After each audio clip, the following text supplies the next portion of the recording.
Nucleic அமிலம் என்ற அந்த மூலக்கூறு வந்து எப்படி உருவாகுதுன்றது பல்வேறுபட்ட நியூக்ளியோரைட்டுகள் சேர்றதால், அதாவது நியூக்ளிக் அமிலத்தின் ஒரு பாதை தான் நியூக்ளியோரைட்டு. இதில் இருந்து தான் நியூக்ளிக் அமிலம் உருவாகுது. அப்படிப்பட்ட அந்த ஒரு நியூக்ளியோரைட் வந்து 3 பிரதான கூறுகளால் ஆனது என்றதெல்லாம் உங்களுக்கு தெரியும். அதாவது போஸ்பேட் கூட்டம், பெண்டோஸ்வரம், நைதரசன் மூலம். இந்த நைதரசன் மூலம் என்ற விஷயத்தில் தான் இந்த 2 வகை இருக்குது. அதாவது அவங்களுடைய 2 பிரதான கூட்டம் பியூரின் மற்றும் பிரிமிடின். இதுலேயும் வந்து சில விஷயங்கள் இருக்குது. கூற்றில் குழப்பலாம், கூற்றுக்கேள்விகள் அப்படி இல்லாட்டி எஸ்சி எழுதக்குள்ள கூட உங்களுக்கு குழப்பக்கூடிய வாய்ப்புகள் இருக்குது. அதாவது 2 அடிப்படையில் இதை வந்து இதில் இந்த 2க்குமே எங்களுக்கு 2 விஷயங்கள் சொல்கிறாங்க. ஒன்று பருமன் அடிப்படை, அடுத்தது வந்து அவங்களுடைய வளைய எண்ணிக்கை அடிப்படையில்.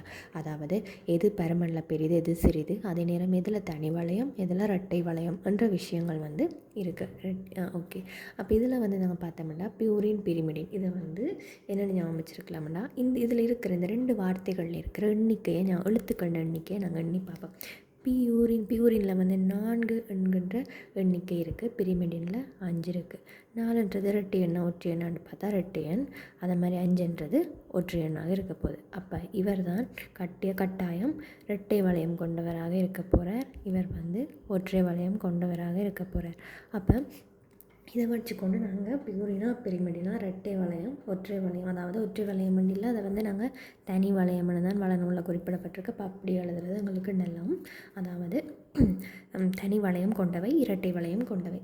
இனி அவங்களுடைய பருமன் அடிப்படை அன்றைக்கி நீங்கள் இனி இதை வச்சுக்கொண்டு சொல்லுங்கள். இரட்டை வளையம் அன்றைக்கி அவற்றை கட்டமைப்பு வந்து இரட்டை வளைய சேர்வை, அதாவது பொஸ்பேட் கூட்ட கட்டமைப்பில் அவருடைய பொஸ்பேட் கூட்டம் எல்லாம் மன்னிக்கவும் நைதரசன் மூலமன்ற அந்த கட்டமைப்பில் வந்து அவற்றை ஒட்டுமொத்த நியூக்ளியோரைட் கட்டமைப்பில் இப்படிப்பட்ட அந்த வளையங்கள் 2 இருக்கும்.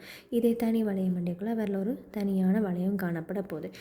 இதை நீங்கள் ஒரு உதாரணமாக பார்க்கணும்னா வளநூலில் இருக்கிற 19ஆம் பக்கத்தில் இருக்கிற நியூக்ளியோரைட் கட்டமைப்பில் பக்கத்தில் அடினின் ஒரு நியூக்ளியோரைட்டுன்ற ஒரு ரசாயன ரீதியான கட்டமைப்பு காட்டியிருக்காங்க. அதில் நைதரசன் மூலம் அடினின் அமைகிற ஒரு இரட்டை வளையம் கொண்ட ஒரு கட்டமைப்பை வடிவாக காட்டியிருக்காங்க, நீங்கள் பார்த்துக்கொள்ளலாம்.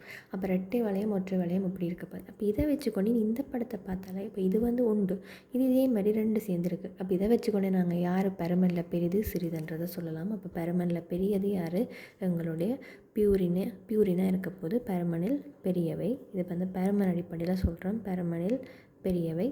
பிரிமிடின் வந்து பருமனில் இந்த 2 ஒப்படைக்குள்ள சிறியவையாக இருக்க போது. அதுக்கு காரணம் என்ன, அவர் தனி வளையம் கொண்டிருக்கிறது.